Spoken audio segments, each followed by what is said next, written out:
salita na si Sara Duterte. Nagpa-press con kaninang umaga. Sinagot niya yung mga tanong ng media na gusto niyang sagutin.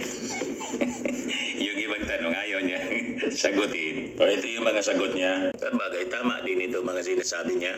Sabi ni Sara Duterte sa report ng ABS-CBN, ang tanging masasabi ko lamang sa puntong ito, God save the Philippines. So tama man po, God save the Philippines sana. Yan ang prayer. Prayer ng ating mga mamamayang Filipino. God save the Philippines from the Dutertes.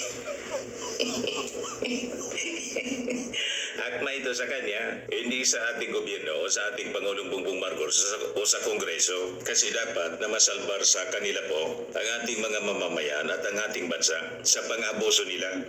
Tama ba?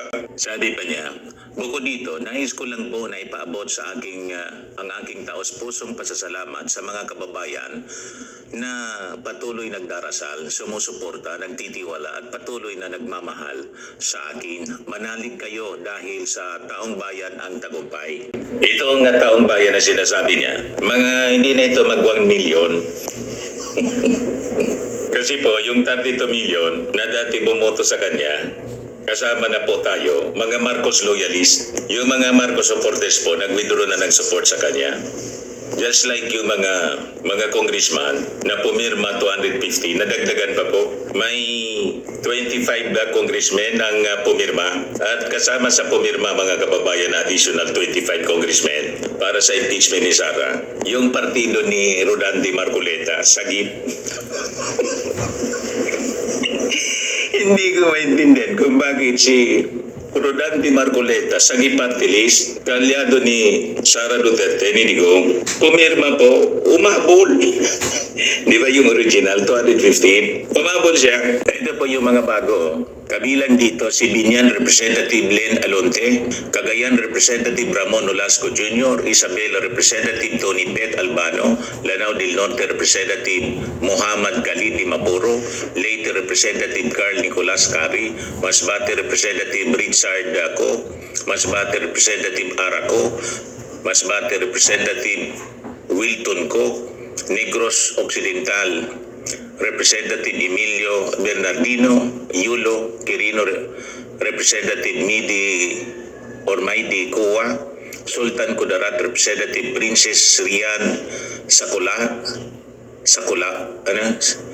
Sakularan, Pangasinan Representative Ramon Guico Jr., ako Bicol Representative Saldico, Pangasinan Representative Arthur Celeste, Cavite Representative Adrian J. Advincola, Tarlac Representative Bong Rivera, Tarlac Representative Christian Telyap, Oriental Mindoro Representative Alfonso Omali, ako Bisaya Representative Sani Lagon, GP Representative Osige Padiernos, ako Ilocano, ako Representative Richelle Singson, Kabayan Representative Ron Salo, tapos si Sagip Representative Caroline Tansay, Abono Representative Robert Raymond Estrella, at saka si ACT-CIS Representative Edvic Yap. Ang ACT-CIS po, kasama dyan si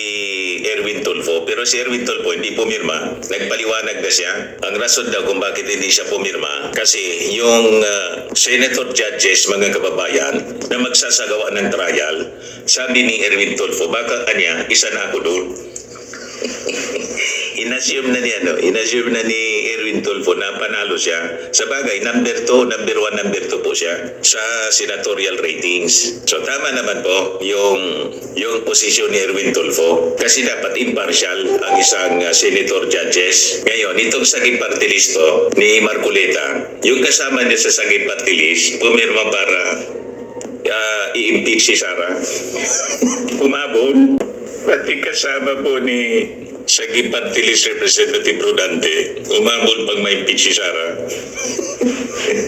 You see, kaya tama yung mga analysis natin. Yung ibang mga congressmen, hindi nakaabot sa unang lista ng mga pumirma na nangunguna po si Sandro Marcos. Tapos yung 215, pag 215 po, si Martin Romualdez.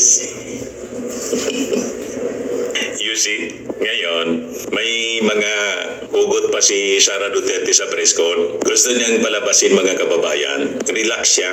Hindi siya natitinag ng impeachment complaint na final laban sa kanya. Yun ang gusto niyang palabasin. Kaya sabi rito, nakuha pang humugot ni Vice President Sara Duterte sa kanyang press conference kaugnay ng impeachment. Alam niyo, mas masakit pa ang maiwanan ng boyfriend o girlfriend kaysa sa ma-impeach ka ng House of Representatives, sabi ni Sara Duterte po. Kaya po, binanatan siya ni Akbayan Representative Percy Sindanya. Hindi niya ito usapang jowa.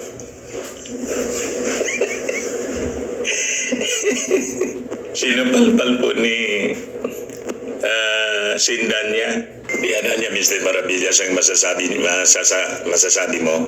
Yun nga po, gusto niyang palabasin, relax siya. Ito yung balita ngayon, no? VP Duterte unfazed by House impeachment, won't resign or appear in trial. Ibig sabihin, hindi siya nasisindak. Yun ang gusto niyang palabasin. Di ba yun lagi ang sinasabi nila? Maisog sila. Hindi siya nasisindak ng mga aksyon na to ng Kongreso. Pero sa totoo lang po, sa analysis natin, cover man lang niya ito. Defense mechanism niya. Ayaw magpahalata. Ayaw magpahalata mga kababayan ng totoong damdamin. Kaya itong pagiti-ngiti mga kababayan ni Sara Duterte, sa totoo niya, punong-puno ng pait at pagsisisi. Initawan na po yung isa sa mga nakaumang na sword of Damocles sa pamilya Duterte. At tingin ko po, magiging sunod-sunod na po ito. At sabi ni Sara Duterte, nang tanungin ng mainstream media kung iniisip niya na mag-resign. Kasi isa sa pwedeng option niya, mag-resign na lang para hindi po makonvict. So na-impeach na siya ng Kongreso, conviction ng Senado. Ang iniintay na lang mga kababayan, once na nag-convene bilang isang impeachment court yung Senado, na pwede itong mangyari once halimbawa yung ating Pangulo, open naman po yung ating Pangulo. Sabi niya, pag nag-request niya yung Senado ng special session, bukas niya tayo. You see? With that statement mga kababayan ni Sara, hindi pa niya tayo napunta doon. Ang ibig sabihin, naglalaro na yon sa isipan niya. Depende siguro sa recommendation ng kanyang mga abogado, defense lawyers niya. At siyempre sa sitwasyon ng mga kaalyado niyang senador. Kung yung mga kaalyado niyang senador, makita niyang tatalo na po sa kabilang kampo kasi yung iba tumalo na. Malamang, mag-resign na lang po si Sara Duterte. Kasi pag hindi siya nag-resign, makonvict siya, tuluyang natanggal. Hindi na po siya pwedeng kumandidato sa anumang posisyon sa gobyerno. Disqualified siya po. Pero kung mag-resign siya, pwede pa rin siyang tumakbo. So yun ang last option niya. Ngayon, kung ako ang mag-advise kay Sara, huwag ka pong mag-resign. Panindigan mo po kung naniniwala kang nasa tama ka, maisog ka baga. Ngayon, isa sa mga tatayo daw na abogado, si Digong. Maganda kung si Digong tumayo. Effective si Digong. Tulad ng investigasyon ng Quadcom, nilaglag ni Digong yung sarili niya. Damay si Bato.